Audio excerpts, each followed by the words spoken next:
সুপ্রিয় দর্শক, আসসালামু আলাইকুম। দেশ এবং দেশের বাইরে থেকে যে সকল ভাই বোনেরা শত ব্যস্ততার মাঝেও আমাদের এই ভিডিওটি ক্লিক করেছেন, তাদের সবাইকে আন্তরিক প্রীতি ও শুভেচ্ছা জানিয়ে শুরু করছি আমাদের আজকের প্রতিবেদন। দর্শক, আমরা এক বোনের সঙ্গে আজ কথা বলবো, শুনবো তার জীবনের গল্প। দর্শক, আমাদের সঙ্গে থাকুন আর এই বোনটির জীবনের গল্পটি শুনতে থাকুন। আপু, আসসালামু আলাইকুম। ওয়ালাইকুম আসসালাম। আপু, কেমন আছো? ভালো না? আচ্ছা, ভালো না, আমরা সেই কথাগুলো শুনবো। তার আগে আমরা পরিচয় পর্বটা সেরে নিই নাকি? তোমার নাম কি? সুমাইয়া। সুমাইয়া। আচ্ছা আচ্ছা, সুমাইয়া নামের মেয়েরা খুব লাকি। কালকেও সুমাইয়া নামের এক মেয়ের প্রতিবেদন করলাম, গতকালকে। আজকে আবার আসলাম তোমার কাছে। আচ্ছা, যাই হোক, সুমাইয়া, তুমি কেমন আছো বা তোমার পরিবারে কে কে আছে সেই কথাগুলো বলবা? আমার পরিবারে আমার বাবা মারা গেছে, আমার আম্মু আছে, মানুষের বাড়িতে কাজ করে, আমার একটা বোন 9 বছরের আর একটা ছোট ভাই 3.5 বছরের, আর আমি। বাবা নেই? না। কি হয়েছে বাবার? বাবা কারেন্টে শর্ট খেয়ে মারা গেছে। বাবা কারেন্টে শর্ট খেয়ে মারা গেছে। আর তোমার মা কি করে? মা মানুষের বাড়িতে কাজ করে। মানুষের বাসায় কাজ করে। তোমার কয় ভাই কয় বোন? আমরা 3 ভাই বোন, 1 ভাই 2 বোন। 1 ভাই 2 বোন। বোনদের মধ্যে, ভাই বোনদের মধ্যে কে সব বড়? কে? আমি। তুমি সবার বড়? হ্যাঁ। আর বোন আর ভাই ওরা ছোট তোমার? হ্যাঁ। তোমার বয়স কত এখন? আমার বয়স 13। 13 বছর চলতেছে। হ্যাঁ। কি করো তুমি? আমি পড়াশোনা করি, বাট এখন টাকার লেগে পড়াশোনা করতে পারতেছি না। টাকার জন্য পড়াশোনা বন্ধ? হ্যাঁ। না, করোনার জন্য বন্ধ? কোনটা? না, করোনার জন্য বন্ধ। আমার আম্মু একা আমার পড়াশোনা করাইতে পারে না টাকার জন্য, এই জন্য পড়াশোনা করতে পারতেছি না। আচ্ছা, আম্মু বাসায় বাড়িতে কাজ করে কত টাকা? 3000 টাকা পায়। 3000 টাকা পায়? তাহলে তোমাদের 4 জনের সংসার। হ্যাঁ। 3000 টাকা দিয়ে তোমাদের সংসার চলে না ঘর ভাড়া দিতে হয়, কোনটা? আমাদের সংসার চলে না, তাই পড়াশোনা করতে পারি না। আবার আমাদের খাবার খরচও চলে না। ঘর ভাড়াই 2500 টাকা দেওয়া হয়, যা থাকে 500। ঘর ভাড়া 2500 টাকা দিলে থাকে 500 টাকা। সে 500 টাকাতে কি হয়? সংসার, বাজার সদাই এগুলো চলে? না, চলে না। কষ্ট কইরা মানে চালাইতে হয়। তাহলে কিভাবে চলে তোমাদের সংসারটা? অনেক কষ্টেই চলতেছে। কষ্টই চলতেছে? কষ্ট চলতেছে, সেই কষ্টের কথাগুলো আমাদেরকে বলো।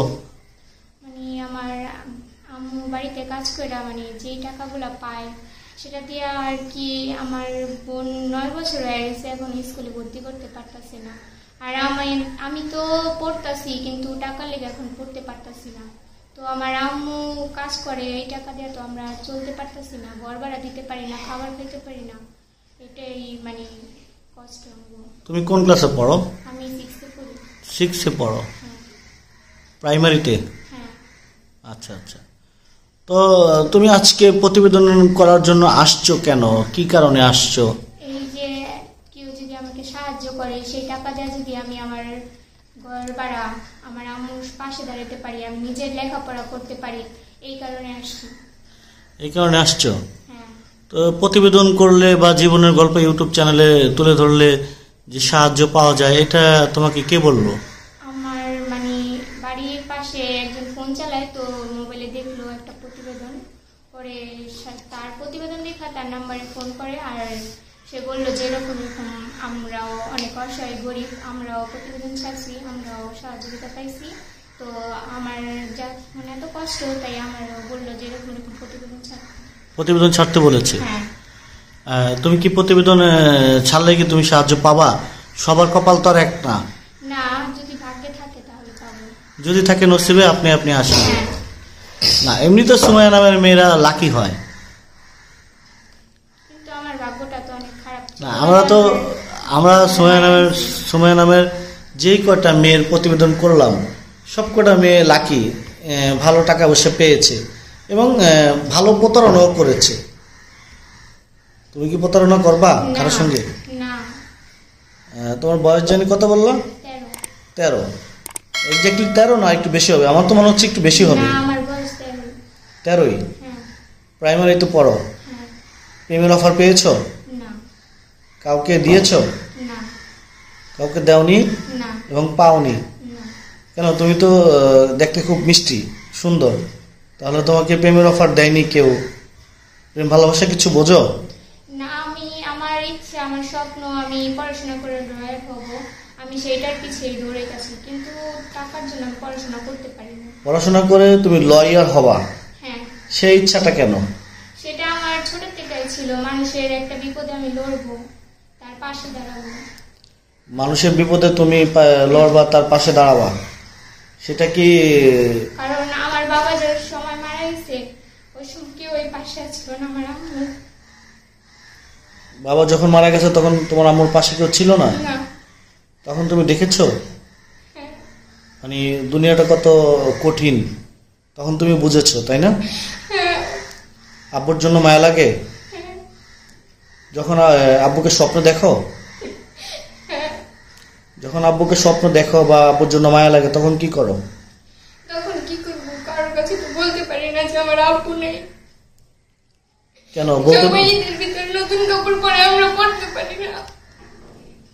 সবাই তুমি পড়তে পারো না কেন? কারণ আমার আম্মু একা একা সংসার চালায়, আমাদের পড়ালেখা করে দিতে পারে না, আমাদের নতুন কাপড় কিনে দিতে পারে না। তাই? হ্যাঁ। আচ্ছা, সবাই নতুন কাপড় পরে, ঈদের ভিতরে সবের গায়ে নতুন কাপড় থাকে, জুতা থাকে, কিন্তু আমরা কেউই পড়তে পারি না, আমাদের অনেক কষ্ট। তোমাদের অনেক কষ্ট? হ্যাঁ। তোমাদের কষ্ট ভাগ করার মতো, ভাগ করে নেওয়ার মতো কেউ নাই এই জগতে? আমার দাদিরা তো আমাদের পরিচয় দেয় না, আর আমার আম্মু কেউই নাই। তোমার চাচা বা খালু, খালা, মামা এরা কেউ নেই? না, মানে আমার চাচা আছে, কিন্তু আমাদের পরিচয় দেয় না। চাচা আছে? ভাই নেই দেখা। চাচা আছে, পরিচয় দেয় না? হ্যাঁ। কেন? ভাই নাই বলে? মানে তাদের ভাই তো আর চলে গেছে পৃথিবী ছেড়ে, এখানে তো আর নাই, তো আমাদের পরিচয় দিয়ে কি হবে? পরিচয় দেওয়ার কিছুই হবে না? না, তাই আমাদের পরিচয় দেয় না। তো তোমরা কি কখনো যাও তোমার চাচার কাছে, যাও? না। তোমরাও যাও না? না। আচ্ছা আচ্ছা, তাহলে তুমি এই যে বললা ঈদে নতুন জামা কাপড় পরতে পারো না, হ্যাঁ, তো তখন তোমার ভিতরে কষ্ট হয় না যে তোমার বয়সী মেয়েরা সুন্দর সুন্দর ঈদে নতুন জামা কাপড় পরে, আমি পরতে পারি না, আমার মা আমাকে কিনে দিতে পারে না, তখন তো একটু কষ্ট হওয়ার কথা। কষ্ট হইলে কি করবো, আমার আম্মুর তো ওরকম সামর্থ্য নাই যে আমাদের কিনা দিবে। সামর্থ্য নাই? না। আচ্ছা, সুপ্রিয় দর্শক, আমরা শুনছিলাম সুমাইয়ার জীবনের গল্প। দর্শক, আমরা দেশের বিভিন্ন জেলায়, বিভিন্ন অঞ্চলে যে অসহায় নারীদের জীবনের গল্প আমাদের এই চ্যানেলের মাধ্যমে তুলে ধরি।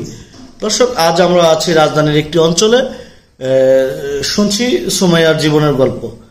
দর্শক, বাবাকে মেয়েরা এমনিতেই খুব ভালোবাসে, আমরা জানি। যাদের মেয়ে আছে তারা হয়তো জানে মেয়েরা বাবা পাগল হয়। বাবার কথা বলতেই সুমাইয়ার চোখে চলে আসলো পানি, এবং সে ঈদে নতুন জামা কাপড় পরতে পারে না। তার বয়সী মেয়েরা নতুন জামা কাপড় পরে, সুমাইয়া পরতে পারে না। আসলে আমাদের সমাজে যাদের টাকা আছে, পয়সা আছে, আমরা তো অনেক সময় টাকা পয়সা বিভিন্ন ব্যাপথে উড়াই, কিন্তু কাজে আসে না আমাদের টাকা পয়সা। সহযোগিতা করি, তাহলে হয়তো এই বোনটি তার লক্ষ্যে সে পৌঁছাতে পারবে। তো দর্শক, আমরা আরেকটু সময় নিব, তারপরে বোনটির কাছ থেকে আমরা বিদায় নিব। আচ্ছা সুমাইয়া, তো আমাদের এই প্রতিবেদন যে আজকে করতে আসছো, কি জন্য আসছো? মূল টার্গেট কি তোমার? আমার টার্গেট মানে আমার যদি কেউ সাহায্য করে, সেই টাকা দিয়ে আমি লেখাপড়া করব, আর আরো বড় হইব, আমার ছোট ভাই বোনদের বড় করব, তাদের স্কুলে ভর্তি করব, তাদের জীবনে মানে আগে যাওয়ার মতো রাস্তা করে দেবো। আর আমার আম্মু তো অনেকটাই অসহায়, আমার আম্মুর পাশে দাঁড়াবো, ঘরের খরচ চালাবো। আম্মুর পাশে দাঁড়াবা? হ্যাঁ। আচ্ছা আচ্ছা, আম্মুর পাশে তো তুমি এখনো দাঁড়াতে পারো না? হ্যাঁ, কিন্তু আমার ইচ্ছা যে আমি পড়াশোনা করব। পড়াশোনা করবার ইচ্ছা, ঠিক আছে, তোমার ইচ্ছা পূরণ হবে? আল্লাহর কাছে দোয়া করি জানি পূরণ হবে আমার ইচ্ছা। আল্লাহর কাছে দোয়া করা পূরণ যেহেতু হতে পারে, হলেও হতে পারে। আচ্ছা, ইচ্ছা থাকলে উপায় হয় মানুষের। তো ঠিক আছে সুমাইয়া, তোমাকে যদি কেউ সাহায্য এবং সহযোগিতা করতে চায়, তাহলে তোমার সঙ্গে কোনো যোগাযোগের কোনো মাধ্যম আছে কিনা? হ্যাঁ, মোবাইল ফোন আছে? হ্যাঁ। তুমি মোবাইল ফোন চালাও? না, মানে আমার আম্মুর বাটন সেট আছে, তো এটাতে ফোন দিয়ে আমার সাহায্য করতে পারবে। সেই নাম্বারটি তোমার মুখস্থ আছে? হ্যাঁ। নাম্বারটি বিকাশ করা আছে? হ্যাঁ। আচ্ছা, তুমি নাম্বারটি দিতে চাচ্ছ ভিডিওতে? হ্যাঁ। ভালো মানুষও আছে ফোন দিবে, খারাপ মানুষও আছে ফোন দিবে। নাম্বারটি দিতে চাচ্ছ? হ্যাঁ। জেনে বুঝে? হ্যাঁ। আচ্ছা ঠিক আছে, তাহলে নাম্বারটি বলো। 019 019 3 7 69 69 860। 860। হ্যাঁ। আচ্ছা, নাম্বারটি আরেকবার বলো। 019 019 3 7 69 860। 860। হ্যাঁ। আচ্ছা, তোমাকে যারা সাহায্য এবং সহযোগিতা করবে তাদের উদ্দেশ্যে তোমার সর্বশেষ কি বলার আছে? আমি আর মানে তাদের জন্য আর কি বলবো, আল্লাহর কাছে নামাজ পড়বো, রোজা রেখে দোয়া করবো তাদের। আচ্ছা আচ্ছা, আর যারা করতে পারবে না তাদের উদ্দেশ্যে কি বলার আছে? তাদের উদ্দেশ্যেও কিছু বলার নেই, তাদের জন্য দোয়া করুন জানি তাদের আল্লাহ তৌফিক দেয়, গরিবের পাশে দাঁড়ানোর, মানে আমাদের মতো গরিবদের সাহায্য করেন। আচ্ছা আচ্ছা, তো ঠিক আছে আপু, তোমাকে অসংখ্য অসংখ্য ধন্যবাদ। দর্শক, আপনাদেরকে অসংখ্য ধন্যবাদ আমাদের এই প্রতিবেদনটি ধৈর্য সহকারে দেখার জন্য। দর্শক, আপনারা আমাদের ভিডিওটি দেখেন, প্রতিবেদনগুলো দেখেন, সেজন্য আমরা দেশের আনাচে কানাচে অলিতে গলিতে যে অসহায় নারীদের জীবনের গল্প আপনাদের জন্যই আমরা তুলে ধরি। দর্শক, আপনারা যেখানেই থাকুন ভালো থাকুন, সুস্থ থাকুন, নিজের শরীরের প্রতি যত্ন নেবেন এবং খেয়াল রাখবেন।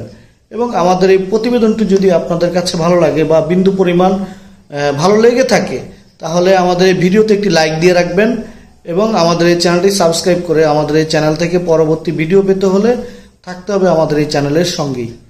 দর্শক, ভালো থাকুন। ধন্যবাদ সকলকে। খোদা হাফেজ।